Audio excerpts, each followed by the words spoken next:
I like that theory a lot, actually. Do you? Yeah. You like something I presented? I know. I'm just as surprised as you. Isn't it kind of cool though? This was the theory that I believe in the most.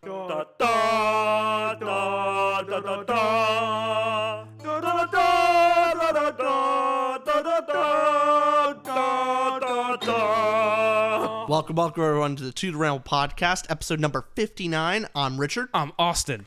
And today we're going into 10 Lord of the Rings theories that maybe you haven't thought about, maybe you have. I think it's going to be fun to bounce these back and forth and just stuff that we've been thinking about. Conspiracy theories, and most of these we didn't come up with. We looked, Yes. we sought these out, and we each have 5 theories the other person hasn't read. Yep. We told, hey, mine's generally about this. Don't look into this. So when we did our research, I have 5 theories you haven't heard of. You have 5 I haven't heard of. And I heard this is a good trick for retention, Richard. You ready? Ooh. Number 4 of mine is my favorite. So stay in the video to find out what number 4 is. I don't know. I thought that was a good thing to do. Did it work? Are you still here? They're either watching or they're not. At this point, you're 59 episodes in. Listen, I'll be honest. Number 1's my favorite. You could just watch that, then click off the video. Okay. Okay. Number 4 is actually really great. But we're gonna start with you. Go back with me. We'll go back and forth. Conspiracy theories from Lord of the Rings. Some of mine are nutty. I don't know about yours, but some of mine are out there, far-fetched. All right, I have some fun ones, and then some more serious ones with research back from like Tolkien's own writings and like what you can glean from his letters. Yes. Okay, good. And also, before I ask you what your first is, we're doing this because we're watching The Return of the King back in theaters in hours from now. I am very excited for that one. Yeah, it's going to be awesome. So now let's begin. What is your first conspiracy theory? Not much is conspiracy theory. Starting off is a mystery.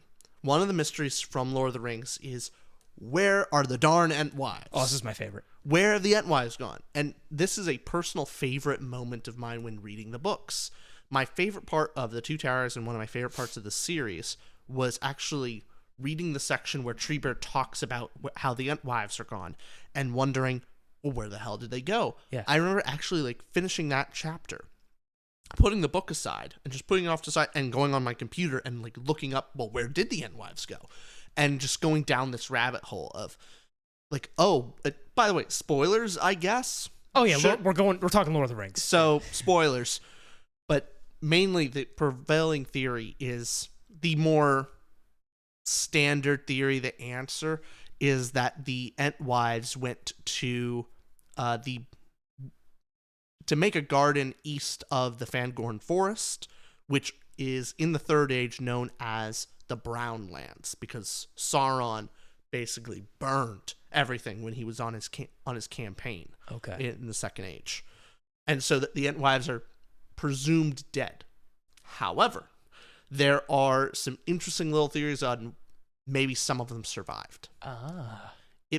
So the first thing that I came across during my research was a very interesting tale about. So, for example, I just want to give a point out to you and to the audience, as you can see on screen, where exactly the Entwives are supposedly, where they went, and then where they are now gone. Is they died. They set up their gardens and died around here. That's not fact though. That's theory, right? It is more fact that that's where they went after they broke apart from the Ents. So the Ents, the male Ents knew that the Entwives went to the Brown Lands. No, they knew they went somewhere, but not to the Brown Lands, but they know somewhere out there. But then it is confirmed that the Entwives' gardens were where the Brown Lands currently are. Okay. And so now, did any of them survive? That's the more mystery thing here. We get. Did you say mysterical? I know. I'm all over the place. Okay. It's fine. Continue. You make fun of me way less than you really should. But anyway, there was this man who actually, in 1971, he actually drew and painted a map with like pens of Middle Earth and got to show his map to Tolkien himself and actually got to meet him and talk with him. And Tolkien himself took the map, really was impressed by it, and wrote notes in the margins and in little spaces on that fan-drawn map of just little answers to some questions that the kid had. And in one part of it, it shows in one of the edits there that the here may be Entwives. So Tolkien himself actually giving a clue to like maybe this is where they went after. So on this kid's or adults who I don't know how old he was. I think you called him kid at one point. He was a kid when he drew he it. was. He was a kid when he drew it, but I mean he's an adult now. In 1971, he was a kid. So with this kid drew a great map. Tolkien put little X mark the spot of maybe the Entwives are here as a little nod to go, hey. Yeah. A little. So he said, what does Tolkien say specifically? Does he say maybe? Or what's the word he uses? Here may be Entwives. Here may be Entwives. Okay. So not a full throw like, yeah, this is where it is, but it is interesting to look at this little forest may be where some of them survived. And to get more of the narrative, but Tolkien actually did talk about what his intentions are with the story of the breaking up of these of the Ents and the Entwives. Mainly that all of the old guard going into the Fourth Age are dying away, and that it is becoming the Age of Men. So the eagles, the elves, the Ents, even the dwarves kind of go underground and won't really interact with men as much, that it transitions into our modern day age. So it is not really intended for the Ents or the Entwives to ever get back together again. They are supposed to kind of die off in a narrative way. That makes sense. It's more of the sad narrative of it, where I'm thinking, oh, maybe the Ents would they would find each other again. Most likely not. Because Tolkien, correct me if I'm wrong, was creating more of a prehistory to an Anglo-Saxon culture. Yeah. My understanding is that when William the Conqueror came in 1066. Damn, I'm good with did you see that date? I pulled out Battle of Hastings like that. It's not impressive whatsoever. Everyone does. It's impressive to me. I can't remember dates very well. I can impress you. The audience is like, Austin, that's everybody knows that. So when William the Conqueror came into England, I believe all the Anglo-Saxon and the prehistory there was pretty much eradicated. Mm-hmm. So the history of England, the past, it's very murky. We don't know. We don't have a lot of history though. So Tolkien's intention was to create this Anglo-Saxon folklore, this type of this culture and this intrigue in this world. And as a part of that was creating the backstory, which was Lord of the Rings. And here too, he's trying to say, hey, this could be real. So he's putting the mystery of, hey, there used to be elves and dwarves and Ents, but now it's the Age of Man to make it more translate. A common thread that is supposed to be... Wait, am I wrong or right there? You are right. I am right. Okay. That actually, Mirkwood, the forest, is actually a real forest. So that's supposed to be a connection to the real world. Okay, very cool. Is that the end of your Entwives theory? That is the end of the Entwives, and it's something that where do you think? Do you think that any of them may have survived? Did some... there's some theories that they survived outside the Shire, that maybe humans took them as slaves to actually grow their produce because they were great gardeners. And so man used Entwives to actually harvest and grow food. Oh my goodness. Yeah. So that's some of the theories. Oh, what if it's how long ago did the Entwives disappear? I mean, they ended at basically the end of the Second Age after after Sauron's defeat. When did men appear? Oh God, you're killing me on my actual lore. Men appeared. I have a crackpot theory. Roughly in the beginning of the Second Age. And when did the Entwives disappear? At the end of the Second Age. Okay, so men appeared before the Entwives disappeared. Yes. I had a crackpot theory of the hobbits ate the Entwives and grew into men. That's where I was going with that. Timeline doesn't work. No.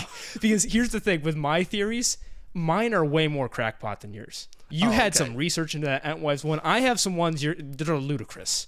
I don't even believe some of them, but I also do. It's going to be. But as far as your question of where do I think the Entwives are, I think the best part about your theory there is that Tolkien drew on the map, like, they may be here.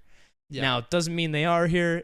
He's probably being... Tolkien actually said in letters he intended this to be vague. He did Yeah. not want to fully answer it and kind of Absolutely. put a stamp on the Ents and the Entwives will never see each other in Middle-earth again. It's meant to be a mystery. Yes. So it's more of a hint. Maybe they're there, but they will never come together again. Yeah. I think that's the answer to it then. I don't Yeah. have a theory beyond that. But do you want to hear a really wacky one? Yeah. Let's transition this into a wacky one, okay? Okay. Your theory is, hey, the Entwives may be here, and first off, you didn't give us a solid answer. I don't appreciate that. I'm going to give you firm answers here of what actually happened. These conspiracy theories are real. All So, right. in Lord of the Rings, this conspiracy theory, Gollum murdered Frodo's parents. Poppycock. How? Okay, Here- you're going to have to explain that one to me. Hear me out, okay? This is, again, it's a crackpot theory. Listen here. So, how did Frodo's parents die? Do you remember? Aren't they mentioned they died at some sickness? No, not a sickness. It was a boating incident and accident. Because when Gaffer Gaffer was explaining in this little inn, or I think they were in the Green Inn, I don't know where, but Gaffer's always telling stories. But anyways, they were talking about Mr. Drogo and his wife, Brandybuck. I forget her first name. Pepperdine, was it? Frodo's mother? I forget her name. But anyways, Frodo's parents went out on, and I'm going to quote Gaffer here. He, Mr. Drogo, went out boating on the Brandywine River, and he and his wife were drowned. And poor Frodo, only a child and all. And then someone else says, I've heard they went on the water after dinner in the moonlight, said Old Noakes. And it was Drogo's weight that sunk the boat. And then someone else jumps in, Sandyman, says, and I heard she pushed him in. And he pulled her in after him, said Sandyman, the Hobbiton Miller. And then Gaffer says, you shouldn't listen to all you hear, Sandyman. There isn't no call to go talking and pushing and pulling. Boats are quite tricky enough for those that sit still, and goes on. So there's all these theories, people going like, oh, did someone get pushed in? Did this happen? Now listen to this, okay? Listen to this. A mysterious boat accident. Mysterious boat accident. What happened 30 years prior to this is Bilbo took the ring from Gollum and gave Gollum two pieces of information. He said to Gollum, he mentioned his name was Baggins, and he's from the Shire. Okay? Yeah. He mentioned these two things, and Gollum obviously wanting to get the ring back. Why didn't he go seek out and track Bilbo? Well, guess what? Frodo asked the question in the books. Frodo asked the question saying to Gandalf, why didn't he track Bilbo further? Had that question for him, right? Yeah. And here's what happened. Gandalf said, why didn't he come to the Shire? He's answering Frodo, and Gandalf says, now we come to it. I think Gollum tried to. He set out and came westward as far as the Great River, and then he turned aside. By the way, my Gandalf impression, my Ian McClellan, it's terrible. I have no McClellan voice. But then he basically says, so Gollum, but he turned aside. He was not daunted by the distance, I'm sure. No, something else drew him away. So my friends think, those that hunted him for me. So Gandalf says something drew Gollum away from hunting down Bilbo and says he only made it as far as the Great River, which could be the Anduin River is what Gandalf is referring to here. Now, what the theory is that Gollum being a sure, what are they called? A sure hobbit, the ones that are good as river folk, and you've seen him, he's very good at fishing and whatnot in the boats. That there's something else that drew him away is he went toward the Shire and stumbled into these Bagginses, and he heard their last name Baggins, killed them thinking it was Bilbo, because remember, Gollum never saw Bilbo with his eyes. They were only hearing each other when the riddles were happening and whatnot. He never caught sight of Bilbo's face. So when he hears Baggins and when he hears Shire, he goes and he kills Mr. Drogo. He kills Frodo's mom thinking he killed them, was looking for the ring, couldn't find it. And then Gollum, out of repentance, or was it fear, or was it something else, after he did this and couldn't get the ring, flees backward and goes back to whence he came. That's the theory. Poppycock. the interesting... Your theory's boring. My theory's crazy and it's better, okay? Here's the thing. I actually can kind of get on board on Gollum actually going down and killing his parents. The thing that doesn't make sense to me is what the hell turned him away. That's the more confusing thing. So here's the thing that would have turned him away. He killed the Baggins. There's no ring. So we know that Gollum has these two personalities. Gollum wants to kill, and then the kind Gollum, the Schmeagol. Yeah, right. You have Schmeagol out here who is his angel. There's the angel devil on his shoulder, and his angel personality, his Schmeagol, his normal self. After the killing happens, after Gollum kills, Schmeagol's then going, "No, we shouldn't have killed," and then flees because of Gollum's split personality. That's what the theory's saying is, he kills, couldn't find the ring, and goes, "Oh, what'd I just do?" and then goes back. Listen, it's a theory. It's a theory, all right? At least it's a fun theory. No. Sorry, that's literally drilled into my head. It's a theory, and that's just... So what do you think? Is this a qualified, stamped approval theory? Honestly, it does kind of make some sense, because a span of 30 years, why the hell what would actually stop Gollum from at least like some reference that maybe the Shire Bilbo should have at least had an encounter. You would think Gollum would have 30 years to do it. To find the Shire. You would think you would find Bilbo. Now, there's also some dates of Gollum while Frodo's parents died. He was with Shelob in the year that they died. Now, it could still work if in the same year he could be with Shelob and Shelob's lair, and also across. The timing's very. It almost disqualifies it. Oh, okay. But it's like, hey, it's possible. All right, the theory stretched, but I always found it interesting because I never thought about the question of how did Frodo's parents die, other than, hey, it's just a boating accident. And it's kind of fun to take it to the extreme of, hey, the Entwives disappeared. Okay, let me draw up a conspiracy theory board of what exactly happened. So it's just an interesting one. I myself actually don't believe it, but I thought it was cool. That's why I'm saying, hey, for those listening, remember, number 4 is my favorite. So just stick around. What do you think of the theory? Is it kind of crazy? Because I know you said it has some validity, but it is. But it honestly is an interesting question of what would Gollum do, and the fact that the Baggins died in a boating accident is weird. However, also, they apparently were like there was a brandy buck, so not bad swimmers. So something must have happened. It's just weird. Because most hobbits aren't good swimmers, and they deliberately stay away from boats. Mm-hmm. But the brandy bucks are competent with boats. They're the weird hobbits that are okay on boats. Yeah. I'm glad you didn't completely dismiss the theory in the end. Thank you. No, not that was very loving. Yeah. I think you're just happy because we're watching Return of the King soon. I am. I'm very excited for that. All right, what is your second crackpot theory? The second one is actually about the fox, the talking fox in the Fellowship of the Ring.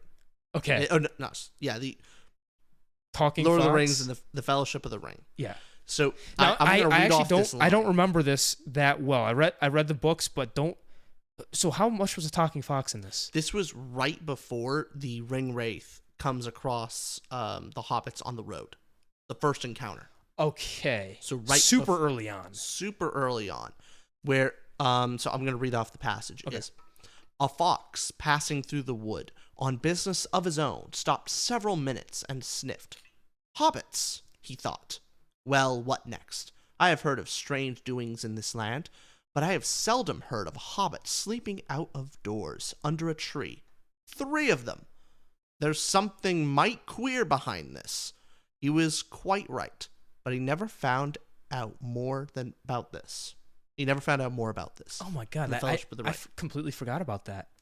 So what's the theory here about this talking fox? So the literary explanation is that in The Hobbit, this type of, more intelligent animal makes more sense in The Hobbit because it just fits a more children's story, and that this is a transition into before that moment, before the Nazgul, people may be reading The Hobbit and then they go into Lord of the Rings, and before that, this is kind of like the transition between Hobbit and the more serious Lord of the Rings. Tolkien being like, hey, get ready, but it's still Hobbit tone-ish wise. Easing the reader. And then after that, it goes right into a more adult label. So that's the boring literary answer. That's the boring literary What's answer. the conspiracy theory? Come on now, more give it to me. Fun conspiracy theory actually believes that this fox is a descendant or some type of fox that came from Numenor. I like it. I like it. And to go further in explanation, so there are several talking creatures, like, of course, the eagles, and you'd go in,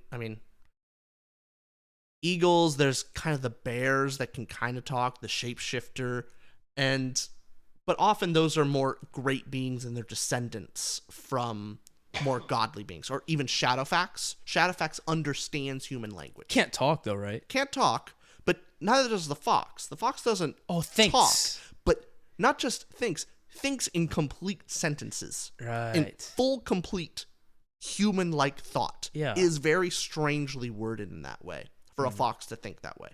But same Shadowfax, we know, understands what actual human language. Right. But beyond that, there's actually talk from Numenor that they reference in the let me pull this up. I believe it's in the come here. I'm trying to find out the book that it was it's the Nature of Middle Earth, or yes, the Nature of Middle Earth. Okay. Talks about how Numenor, they had a bunch of these different critters, and that they didn't actually use wolves, they didn't use dogs, they didn't use feline animals, but they actually had a lot of foxes. And foxes were kind of their pet of choice on Numenor. That would take care of critters and often were very domesticated. And so further on, it doesn't reference like specifically a talking fox, but it does reference it Numenor that the bears actually had, to a certain degree, good intelligence, more than normal intelligence. So let me pull it up here. So the bears themselves were actually invited in to the Numenorians' homes. They are actually kind of like guests. The women Numenorians would invite squirrels, and they would be invited into their homes, dance, and all this stuff. So there's a strange kinship relationship between the Numenorians, bears, squirrels, and particularly foxes. And so the theory is that this fox from the Fellowship of the Ring is actually a descendant of the Numenorian species of fox. I am completely down with this theory other than one thing. Your theory is titled Talking Fox. The fox isn't technically talking. Notes. In your notes, it says in the title, you have Talking Fox, you liar. It's a hyper-intelligent fox. It's a hyper-intelligent fox. That understands human language. Yes. That has internal dialogue. Yes. But doesn't talk. And doesn't make sense in the rest of the story. Because we don't see that anywhere else. I love this theory. I see no flaws. Yeah. I think so far we are changing the world we are right now changing Middle Earth. These are not our theories, by the way. These are to give a more quote from the Nature of Middle Earth, of the lands of beasts of Numenor. It references the foxes were esteemed as the best and most natural way of keeping them in order. The foxes were seldom hunted or molested. In return, or because of their food supply was otherwise abundant, the foxes seemed never to have acquired the habit of preying upon the domestic fowl of the Numenorians. It continues on. The relations of the bears and men were strange. From the first, the bears exhibited friendship and curiosity toward the newcomers. These feelings were returned. Many of the bears were quite tame. They never dwelt in or near the homes of men, but they would often visit them in the casual manner of one householder calling upon another. At times, the bears would perform dances for the entertainment of their human friends.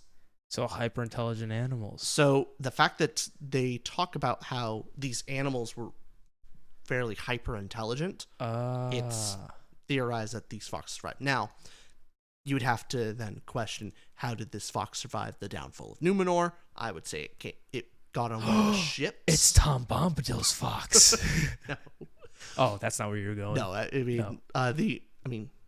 Isildur actually survived the fall of Numenor because they all left on boats. I'm assuming a fox got on the boat, and or that started Tom Bombadil saved the fox. We're getting to Tom Bombadil. Okay. Rich, good theory. Okay. Good theory. I like that. I really do. And I don't think, because I haven't researched it, at all. I have no counter. I think it makes Good. sense. Yes, just believe all that I tell you.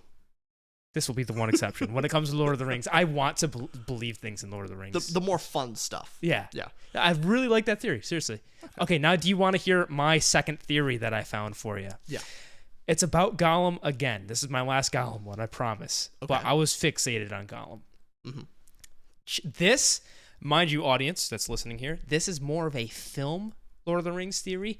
It does have book support, which I'll get into, but it's mainly film, and I'm going to show a clip that supports this, okay? Okay. So, I'll first explain what the theory is Gollum's personality, the Gollum, isn't just Schmeagol Gollum. The Gollum is a personality of the ring, meaning the ring elicits Gollum from whoever bears it. Basically, Gollum is the personified protector of the ring. I'm saying this incorrectly, but it's the personification of the ring itself. It's personification of the ring itself, whereas it has a personality of its own. And one big question brought up before I show this clip is, so why doesn't this Gollum personality just bring it to Sauron? Well, this Redditor here I'll post up said this. Maybe Gollum is more of a self-protection feature where the ring wants to be protected and not destroyed, and so to give Sauron a chance to find it and get the ring bearer to bring it to Sauron eventually. So instead of the Gollum feature bringing to destroy the ring, it's you keep the ring, keep it there long enough so that when Sauron returns one day, the ring will be there for him to take. So it's that kind of theory, right? And so here's why it's more so a theory of the films. Let's watch this clip real quick. And when you click play here, listen carefully to what Bilbo Baggins says. This is in Fellowship of the Ring. Listen very carefully, all right? Play from here. Not by you. My business isn't of yours when I do with my own. Pause. You hear that? So when Bilbo turned, did you hear him go? Did you hear that? So it's almost like he said Gollum. The ring's personality is coming out a bit. So he goes Gollum when he turns. And also, what's one big similarity is Bilbo here says my precious. Gollum says my precious. Isildur in the books, this is confirmed when he's first my precious. He calls it my precious, and that's how Gandalf helps find out what the ring is when he's looking in Fellowship of the Ring. So all of them say it's my precious. In the film, Bilbo seems to be saying Gollum. They all have this personality elicited from it. So the theory is being that Gollum himself is a manifestation of the ring, not just people don't get swayed differently. It is all this one person. It's taking this personality takes over their being. Yes, and it's the same person. And which may be actually far more interesting to see which one has dominant control. Yeah. So the weaker-willed ones, or ones that have been burdened the longest, the Gollum persona takes over more completely. Like with Schmeagol. With Schmeagol. Yeah. Versus with Frodo or Bilbo. It comes out in quick moments but doesn't stay for long. It's not seconds. You saw it with Bilbo. Seconds was all it was. And with them, they can't really have like a dialogue with themselves. They can't have a dialogue with Gollum because it just doesn't have the same control over them. Where Schmeagol, you can, because they've just been interacting that long. Yes, I like that theory a lot, actually. Do you? Yeah. You like something I presented? I know. I'm just as surprised as you. Isn't it kind of cool though? This was the theory that I believe in the most out of all the ones I'm presenting. Still, number 4 is my favorite. So I'll stop with that, I promise. That it actually has some credence to it. I really think so. The film more so because you see that there. Mm-hmm. And but even the book support with Isildur calling it my precious, you could still get into the lore and be like, hey, there's some credibility here. Now, the more boring answer in the talk about it. Now, getting into what the nature of the ring is supposed to be in the story of how it's absolute evil. Like, just, it is the manifestation of evil that, and a point of like kind of Catholicism, Christianity in itself is man cannot actually conquer evil themselves. That's like, you can resist, you can be strong, but ultimately only God can actually conquer evil. It's one of those things of the ring is supposed to be unconquerable. And so the sins of man. It's supposed to be a corruption nature. it'd be odd for the ring to actually kind of scapegoat the individual. You know, because narratively speaking, it's supposed to be the individual is corrupted by the ring, not taken over by like an alternate personality. Yeah. Because then it would be like, oh, well, that's actually not Isildur. That's actually Gollum talking. Right. And that is when I was looking through this theory, the number one thing people brought up, you brought up their exact point, in that, hey, it could defeat the purpose of what the ring is meant to do. And so it's not confirmed. It's just a fun thing to think about. But that's why I think the film leans into it more, whereas the books, I think when we're talking book lore specifically, you're exactly right. Like the ring is meant to do that. But if you lean into more of the movie lore, it could be believed that because Peter Jackson definitely took a little liberty here and there to change the story slightly. So he could have leaned more into that than Tolkien actually intended it to go. Sure. That's what I like to think. I can see it more with the movies. Because the movies are more of an action adventure story, where the books are more fantastical world and fellowship. It's not really psychological. It's an adventure, but not really an action adventure. Yeah. Really hey, cool. I'm glad you didn't hate that theory. What is your third theory, Rich? This one, it's all about Tom Bombadil. Yes. Mainly, who is he? Hell yeah. What is he? All this. And before I give mine, because I think mine is correct. What? I think I have the actual answer to it. It makes the most sense, and its simplicity. I think it's perfect. There's some fun theories. This theory is real. This is fact. Now, even beyond, it's not actually confirmed by Tolkien, because Tolkien deliberately said that. To quote one of his letters from the Letters of J.R.R. Tolkien, he says, "And even in a mythical age, there must be some enigmas, as there always are. Tom Bombadil is one intentionally." So, Tolkien has always wanted Tom Bombadil to be an enigma, unexplained, nothing. He gives nothing about it. But I think the theory I have is correct. So, who do you think Tom Bombadil is? What do you think he is? I don't know. I'm excited to find out. I want to hear your what you first thought when you read things the book. I've heard people say he's part of the Maori. I've heard I don't know the technical terms as well as more. I know I say I'm a Lord of the Rings fan. I just don't know all the technical terms. The Valar I've heard he's one of those mythical might be even the wrong word. You get what I'm saying? The angel he might be one of Gandalf's. I've heard stuff like that, which I don't have any credibility behind that. That's what I've heard. I don't have any theory of my own. I think they're all bunk. All of those are bunk because I don't think it makes sense. Because I need to know. I have no idea who Tom Bombadil is. To give a more backstory on the creation of Middle Earth, is the whole world came from a song. So the god of this universe is called God. Apologies for all the mispronunciations. Before you say this pronunciation, I don't want you ever making fun of me reading on the screen, mispronouncing anything. Anytime I do, no more of that. Refuse. I'll make fun of you all the live long day. Fine, then try to pronounce this. Go ahead. Try me.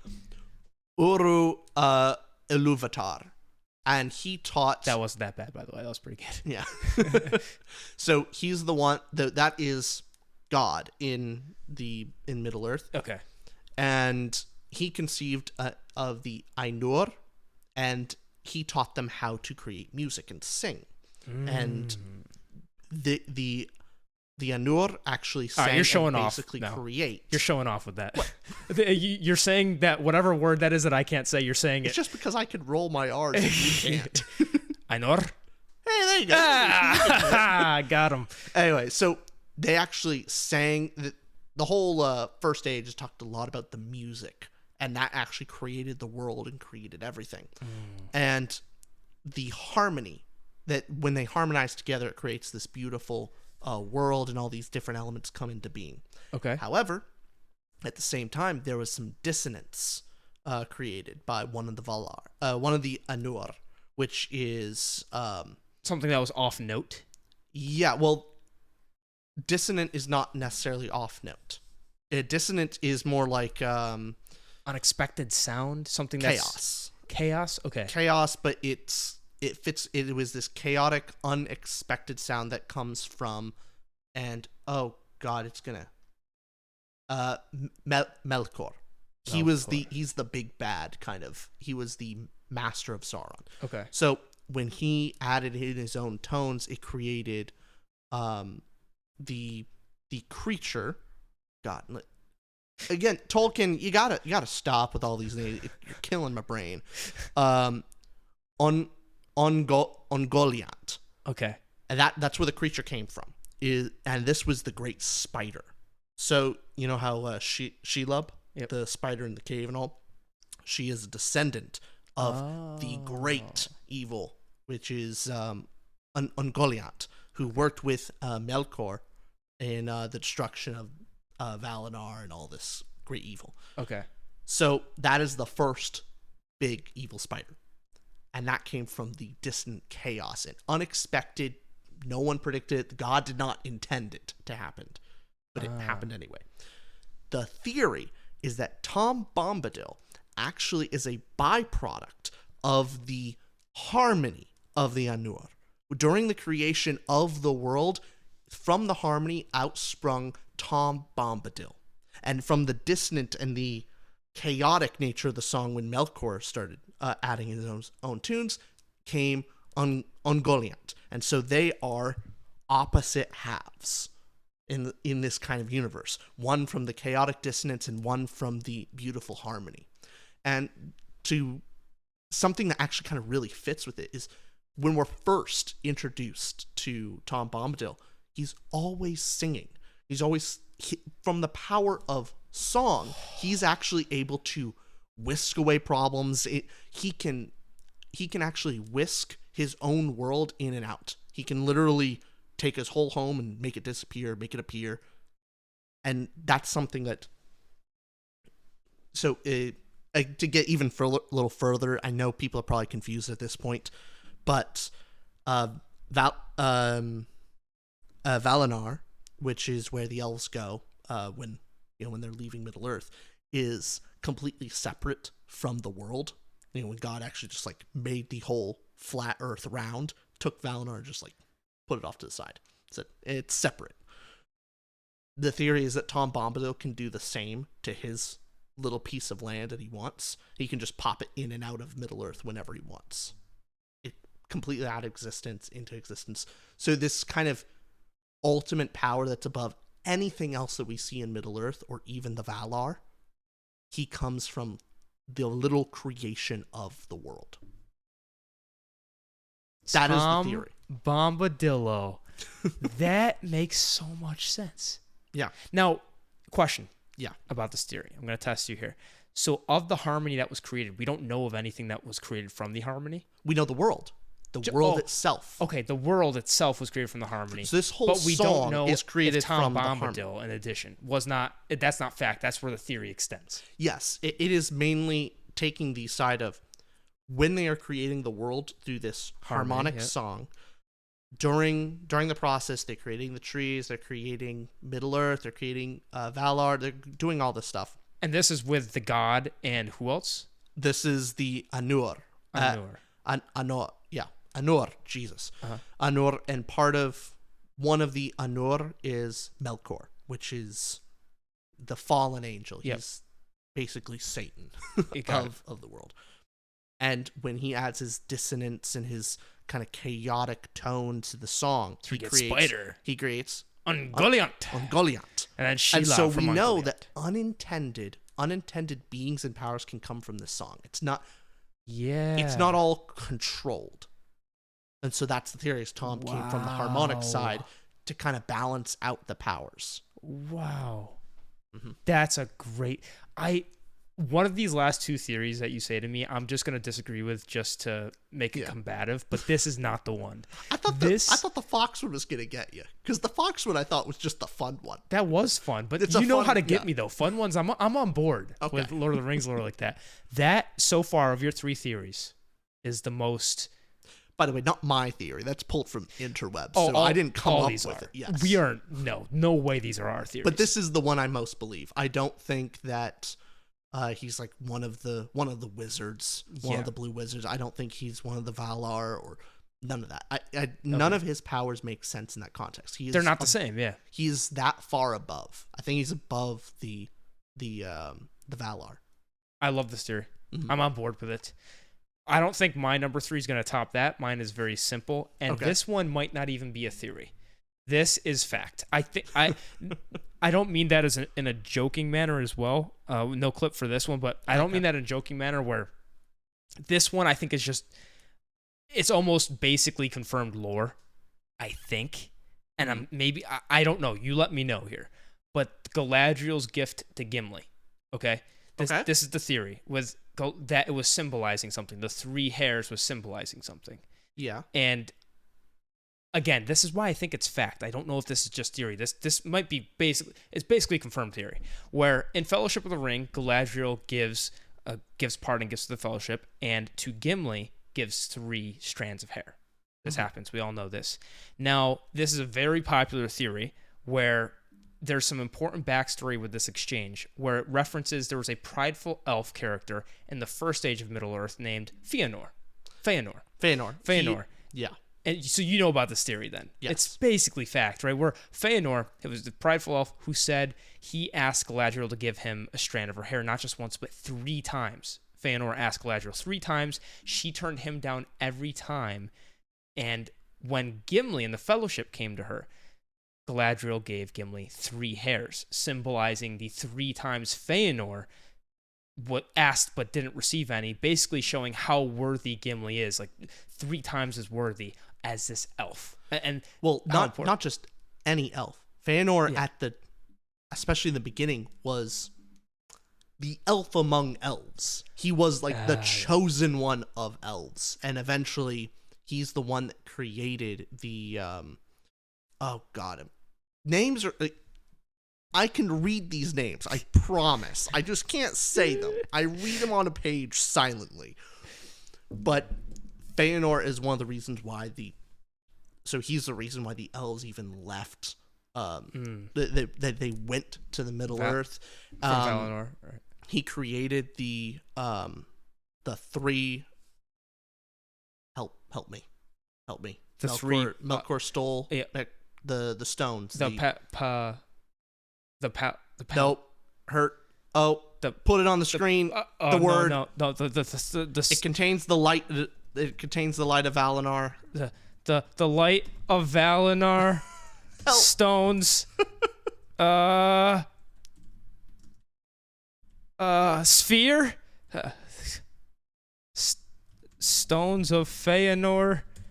The Silmarils. Oh god, we're idiots. I know. We are idiots. It hurts. That's bad. I know. There's literally Silmarillion standing right there. I know. Oh, this is such a bad look. It's fine. It's fine. No, but we both did. I know. You did read Silmarillion though, so that's more on you. It is more. I haven't read Silmarillion yet.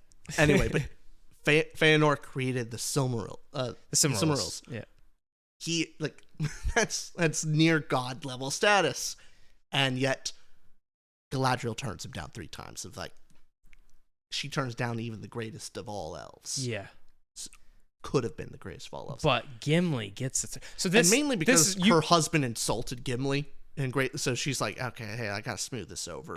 Yeah. I'm gonna be extra nice, especially. Do you see what I mean? With this theory is pretty much. I mean, this is what it means, right? Yeah. No, it's supposed to be a symbolic, the most significant bridge across from dwarves to elves. Yep. That hey, her husband saying, hey, a dwarf is not worthy, or not worthy to actually enter our lands, and Galadriel basically saying, not only are dwarves worthy, even this particular dwarves are more than worthy of our friendship and our lands, and so something that even elves aren't allowed, she gives to a dwarf 3 times. Yeah. So that's kind of the significance, is to smooth over the wrongdoings of her husband. Yes, that's a bit. I think this is a step beyond theory. If that's probably what Tolkien intended. Almost with 0 reasonable doubt to say otherwise. So now the more interesting thing about it is this was written before the Silmarillion, and I mean we don't know because Tolkien has a bunch of writings, and he wrote some of these stories before he wrote Lord of the Rings, but he also wrote a lot of these stories and refined them after he wrote Lord of the Rings. So, which came first? The story with Galadriel giving Gimli the 3 hairs, or Galadriel turning down Feanor 3 times? And I'm sure someone can actually answer that in the comments below. When exactly did Tolkien write that part of the Silmarillion? Got it. I'm so not sure. Theory confirmed, basically. Yep. Yeah, that one's there. My last 2 are very much not confirmed. But what about yours? What's your number 4? Number 4 is actually still related to Tom Bombadil, but it's more of it's a simple one. I mean, it's a simple conversation about why, if we forget that Tom Bombadil actually came from the creation of the world and is a reflection of Ungoliant, let's forget that. And just imagine him kind of more wizard tier. He's kind of like Gandalf. Okay. Why did the ring not affect him? Well, the theory is that the ring can only affect those beings that acknowledge power at all. So any individual that wants to do something in the world, has desires, has to acknowledge to a certain degree that you need power to get what you want. And so all beings that acknowledge that fact can be corrupted by the ring. Because even if it's the only reason the hobbits are more resistant is they have very little desires, but they still have desires. They still have, it requires power for them to protect their land. Like Second Breakfast. That's their desire. By the way, Yeah. I think that's only a film thing. I don't think Second Breakfast is said in the books. I'm not sure. I won't take. I was about to just make a confident statement of saying no, it was, and I have no idea. But anyway, this point is that Tom Bombadil, through his own personality, that just Tom has everything he wants and requires no power to continue getting anything. Has no desires, because everything of his is met. And so he doesn't even acknowledge the power structure, that he doesn't even live in a power hierarchy. And so that's the reason why the ring has no effect on him. And he's the one individual in Middle-earth that doesn't even live in that kind of power scheme. It's kind of like an oddity of, the only thing I'm thinking of is if you're outside of the food chain. Like when you're in the food chain, everything is kind of encompassing that. You're eat or be eaten. And then once you're out, it's the one individual out of that whole cycle and out of that whole mind of thinking. So in our world would be us, humans. Exactly. We're outside of the food chain at this point, so we're not affected by the food chain. Yeah. Just like Tom Bombadil being outside of power hierarchies and whatnot, he's not affected by corruption. Yep. That, I think the best part about that theory is when you explain, hey, the hobbits are less, they are still corruptible, but it takes a lot more effort to be corrupted than a man, because man desires power more and is more. And so when you have a more mythical being like a hobbit, simple shire folk with less desires, but desires are still there, it affects them less. And then what happens when this is to the extreme with Tom Bombadil having no desires? Basically denying power itself. Yeah. Denying its existence. Like, because when Tom goes around and sings away problems, Yeah. It's not even acknowledging that he has the power and he changes anything. He doesn't even say, like, I saved you. He just sings. He just sings and things fall away. It's not even him even trying to do stuff. Oh, this is not and him good. influencing the world. Ugh. It's just the stuff happens. Yeah. It's not that he wants it to happen or he actively changes it. Just things happen. He doesn't have power in that. So it's almost him denying power in his own influence. Yeah. So that's why totally. any individual that could deny power's existence in entirety could deny the ring. Yeah, I told you I would disagree with 1 by the end of this video. Haha. So whatever your 5 is, I'm just gonna have such a vitriolic reaction. It's gonna be brutal. Oh man, I've saved the most confirmed one for last. No. Then should I stick here and say your number 4, the Tom Bombadil one's wrong? Let me think. What do you got? What do you got against it? Nothing. It's so convincing. It's so compelling. All right, how about you hear out my number 4? Okay. This is what we've all been waiting for. This is your favorite one. This is not just my favorite Lord of the Rings theory. It might be my favorite theory I've ever read. Okay. I'm tearing up a little. It's the funniest theory I've heard. This is a completely Lord of the Rings film theory, okay? Okay. This is a film theory only, which some people try to make it support it into the books. It has less credence there, but a little bit to where like you could still believe it because it's never directly stated. Mm-hmm. Here's the theory. I hope you've never heard of this because it's I was cracking up when I read this. Okay. Frodo doesn't know Legolas' name. There's a theory that Frodo never once says Legolas' name. So famously in the Lord of the Rings movies, here's this clip of the only time Legolas directly talked with Frodo in the movies. Play this clip. And you have my bow. That's it. That's the only time Legolas directly talks to Frodo. And what confirms this theory even more, check out this next clip, Rich. Okay. This is the best. So watch, before you click play, watch Frodo's mouth. So Gimli, Legolas, and Aragorn come in the room. Watch this. Click play. Okay. So we're playing this now, and click. Okay. Watch this. So this is at the end of the movie, obviously. Gimli? Frodo, look, he says Okay, Gimli yeah. with his mouth. And then Gimli's there. You hear him laughing. Watch this. Gimli comes in. Reunion. Legolas turns a corner. Watch Frodo's mouth. Ready? Okay. Ready? Here we go. And Frodo's mouth. And then look at Aragorn. Aragorn. he mouths Gimli. He mouths Aragorn. But when he looks at Legolas, he just goes, Oh. he doesn't mouth Legolas's name. He forgets Legolas's name because look at this. Here's the other additional thing. I'm so passionate about this. Yeah. Additionally to this theory is in the books. In the books it's a little different. That's I got to calm down in the books because it's they interact more in the books and it doesn't work as well. But in the movies, it works and it's a great theory. I love it. And here's another thing, an interesting comment from a Redditor I'll put up here is he was saying this is more movies and even a little bit books possibly.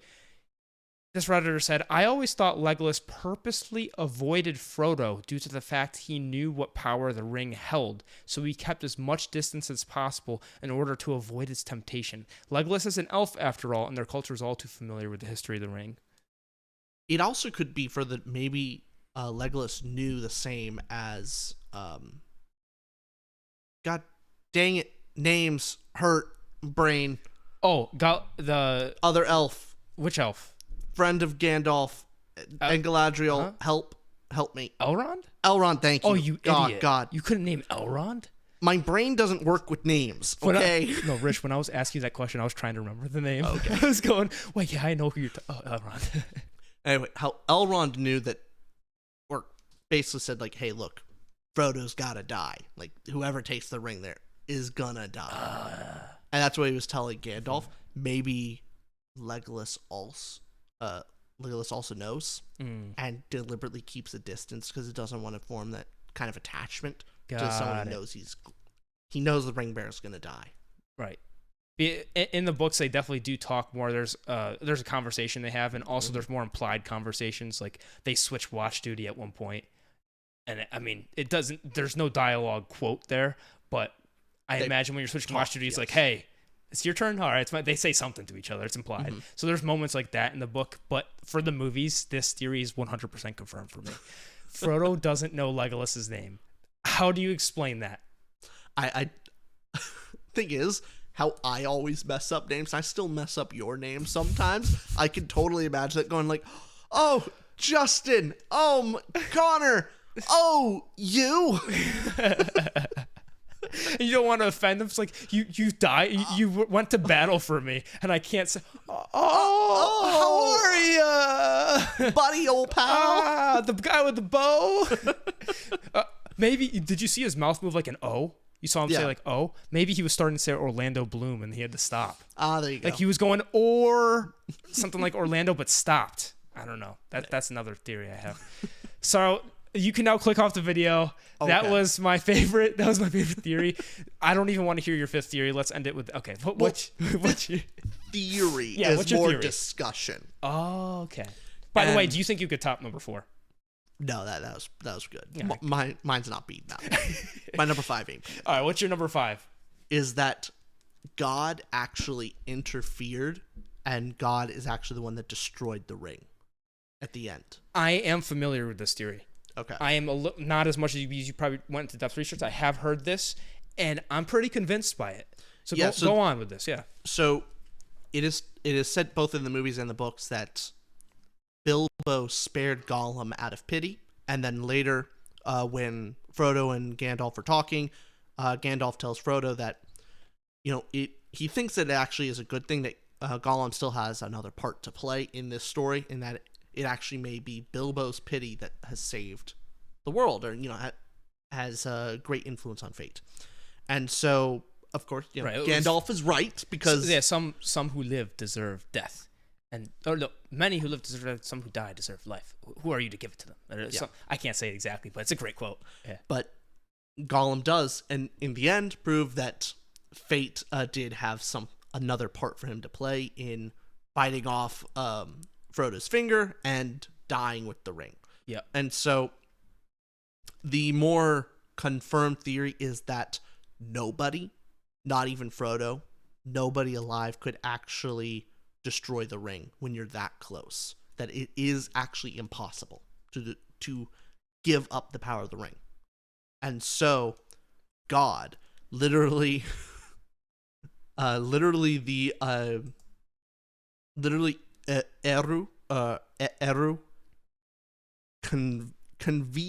created a plot and was like, okay, this ring's gotta go.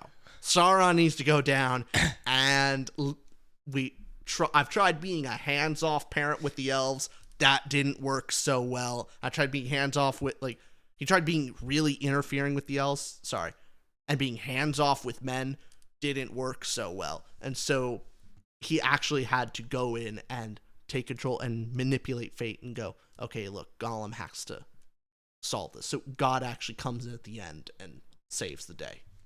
And not Frodo or not Gollum, but it's God. And part of the reason it's pretty convincing is Frodo doesn't actually destroy the ring. So when you look at Sam being a hero, Frodo, they're all, the heroes, they do heroic things, but when it came down to it, even Frodo failed. Yeah. Frodo still didn't do it. It took an outside force. It took, in this chance, could you call it luck? Could you call it karma? Could you call it God? Right. Well, Tolkien actually wrote from his letter 192 in his letters published. Pulling out letters, dang. I know. Frodo, quoting J.R.R. Tolkien, Frodo deserved all honor because he spent every drop of his power of will and body, and that was just sufficient to bring him to the destined point, and no further. Few others, possibly no others, of his time could have got so far. The other power then took over, the writer of the story, by which I do not mean myself. That one ever-present person capitalized P, who is never absent and never named, as one critic has said. If you reread all the passages dealing with Frodo and the ring, I think you will see that not only was it quite impossible for him to surrender the ring in act or will, especially at this point of maximum power. Frodo failed. It is possible that once the ring was destroyed, he had little recollection of the last scene, but one must face the fact that power of evil in the world is not finally resistible by incarnate creatures, however good. And so this is some of Tolkien's Catholicism bleeding into the book, and his theories on his own thoughts on morality, of there being ultimate evil, and that no matter how good you are still mortal, and mortal men cannot fully conquer evil, no matter how good you say you are. I love that theory, and also I this is why I think it's true as well, is Tolkien saying this. He also has said in other letters, I can't quote the letter because I don't have it pulled up, but the letter basically says at first he was unconsciously, people's experiences influence how they write stories, and he was unconsciously including Catholic thinking into the work. Mm-hmm. Unconsciously. He didn't have direct allegories like Narnia does. He actually hates direct allegories. He thinks Narnia is crap. C.S. Lewis was his buddy too. We had a whole episode on J.R. Tolkien deep dive if you want to check that out. So he even said, yeah, definitely unconsciously things happen, but then upon revision, some things were rather conscious when he looked back and revised some things. So he definitely implemented some Christianity into the work. Well, and it makes sense, and you kind of have to. Whenever you write something, you're creating something, your worldview of how the nature of good and evil work, of course, is going to affect a story. Yeah. Your moral compass is going to affect whatever you write. Yep. And the fact that he's Catholic, of course, it's going to affect it. Yeah, I think this theory has a lot, especially him saying that. He's almost saying right there, hey, there's an entity involved here. But what are your thoughts? Does that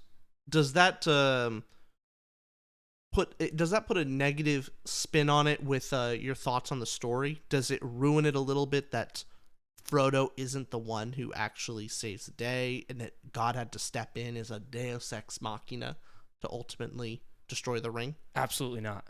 Why so? Absolutely not, because Frodo, like Tolkien also says, Frodo is one of the only ones that could have gotten to the destined point and get it, so that it's not like Frodo did nothing to get there. He got there so that the little extra boost could happen, and that so if not for Frodo, it wouldn't have been destroyed. He needed to be the one as a part of the plot to get there.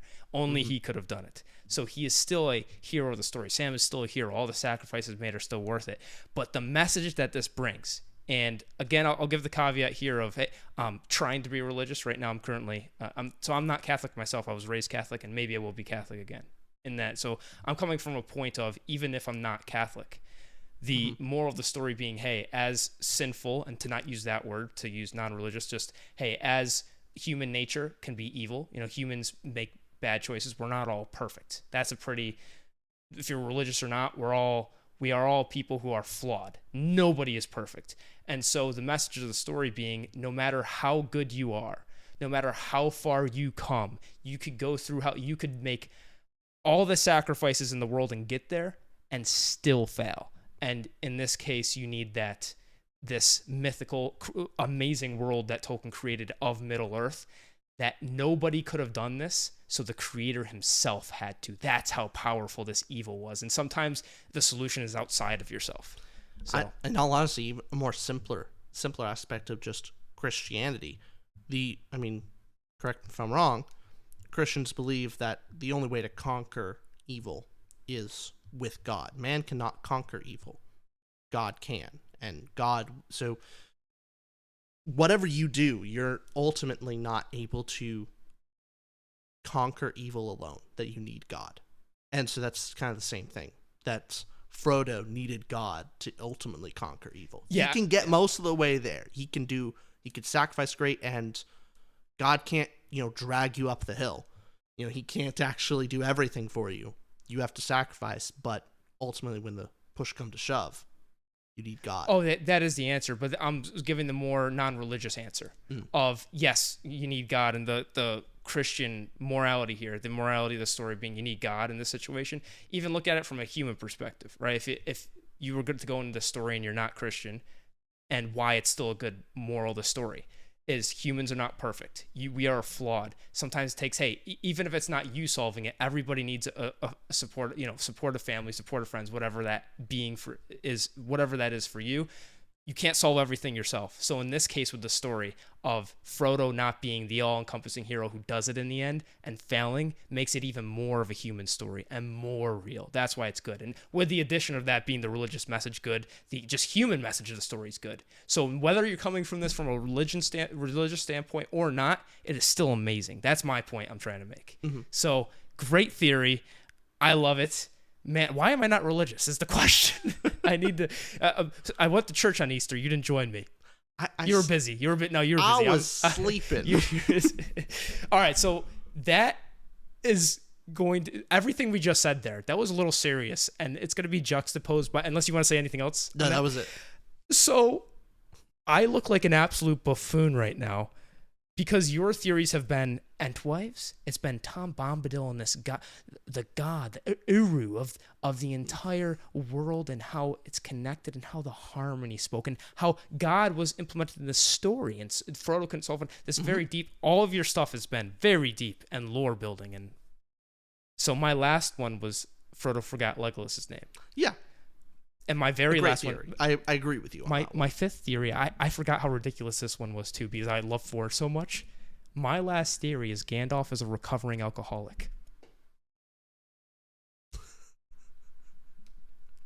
I feel so bad that you put that effort in there. It's just, this is such a simple theory that I latch on to the simplicity, okay? This is how simple it is, and it's a film specifically again. Okay. So, in The Hobbit, Gandalf is organizing the party of the dwarves to meet at Bag End. When one of the party offers Gandalf a cup of fresh brewed tea, he declines and replies, "I'll take a glass of wine." Mr. Gandalf, may I tempt you with a cup of chamomile? Oh, no, thank you, Dory. A little red wine. Which he is handed. Okay. When we arrive in Fellowship, Gandalf is reunited with his old companion Bilbo Baggins. When they meet, Bilbo implores Gandalf to try a fine wine laid down by Gandalf for the celebration. Gandalf replies, "Just tea, thank you." Tea? Or maybe something a little stronger. I've got a few bottles of the old Wynyard left. 1296. Very good year. Almost as old as I am. Just tea, thank you. Is that it? Is that all you have? So the theory is, when Gandalf first saw Bilbo and wanted wine 30 years ago, however, decades ago, and wanted wine, 30 years later is offered wine and says, "No, I'll have just tea, thank you." Gandalf is a recovering alcoholic. I regret all the effort I put into mine. I'll tell you right now, I definitely front-loaded this with my theories that were more in-depth, and it just got lunacy by the end. So, what do you think about that theory? I'll be honest. That's the first one. I'm gonna say probably not. I liked your Legolas theory. Gandalf, he's a wizard. Why would he? Yeah, no. No. Hey, he has a smoking problem. It's not a problem though. He's fine. He's a wizard. He lives. Doesn't He's Saruman an make fun angel of? sent by God to solve man's problem? Doesn't Saruman? Someone says he needs to quit smoking, don't they? Who says it in the story? I thought that was mentioned somewhere. No, oh no, that's that was Saruman. Yeah, Saruman said that. Basically the Shire's tobacco. You're letting the Shire's tobacco get to your head and cloud your judgment. Oh, that's what it was. Yeah. Okay. Yeah, I gotta say, of all the theories presented, that one is the one I don't believe at all. But again, it's a fun theory. And that's just a film theory. All right. I think that's a good 2 to Ramble episode. Yep. Bye-bye, y'all. Bye-bye.